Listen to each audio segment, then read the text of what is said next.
Pemirsa, pengungsi korban banjir bandang di Kabupaten Pidi, Aceh kini sudah banyak yang kembali ke rumah. Namun sebagian pengungsi masih bertahan di posko akibat rumah mereka masih berlumpur. Informasi selengkapnya akan disampaikan jurnalis Metro TV Rudi Hermawan dari Kabupaten Pidi, Aceh. Rudi, selamat pagi.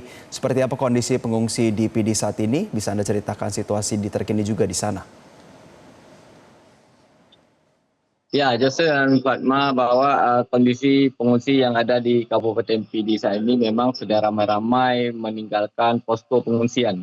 Jadi ini terjadi dari 2 hari yang kemarin bahwa pengungsi yang ada di beberapa lokasi dalam Kabupaten Pidi seperti di Desa Baru Nyaman, kemudian di daerah Jojo, kemudian di daerah Mutiara dan Mutiara Timur, kemudian Kabupaten Tanjung, kini sudah ramai yang kembali ke rumah.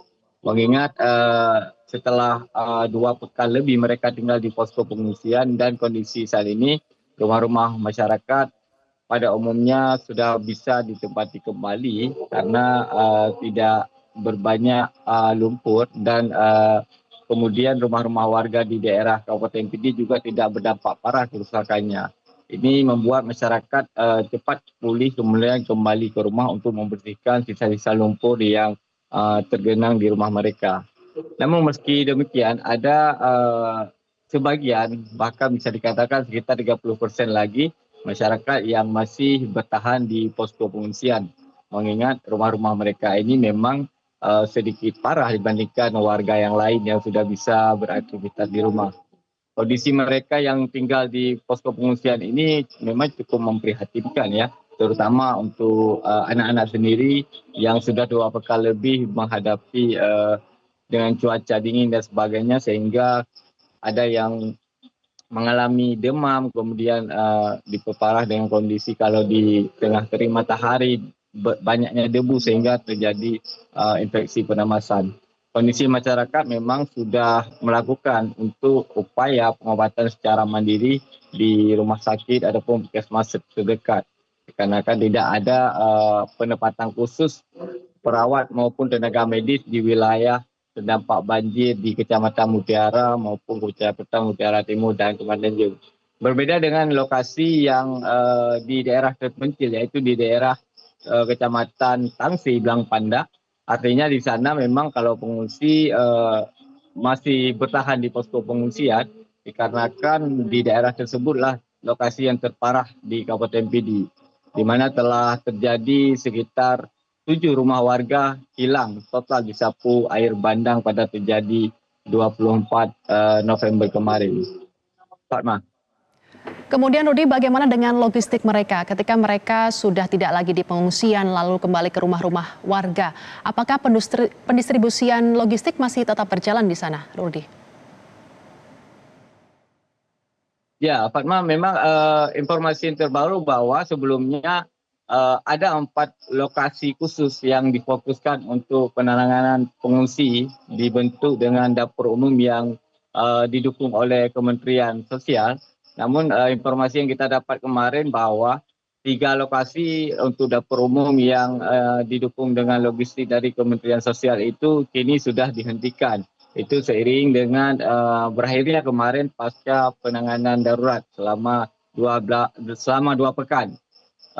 Dan kini hanya tinggal 1 titik lokasi dapur umum yang masih berfungsi yang di daerah terpencil Tangsi. Sementara di 3 lokasi lainnya memang masyarakat sudah melakukan dapur umum secara mandiri. Artinya mereka mengandalkan logistik yang tersisa, kemudian mengandalkan bantuan-bantuan dari berbagai unsur, termasuk kemarin memang pemerintah Kabupaten Pidi, Bupati Sajani Abdullah juga ikut mengantarkan bantuan logistik tambahan untuk para pengungsi yang masih bertahan di rumah, maksud kami di posko pengungsian. Bantuan ini disalurkan untuk mendukung kebutuhan para pengungsi, mengingat daerah Kabupaten Pidi kini masa tanggap darurat juga telah diperpanjang hingga 24 Desember ini.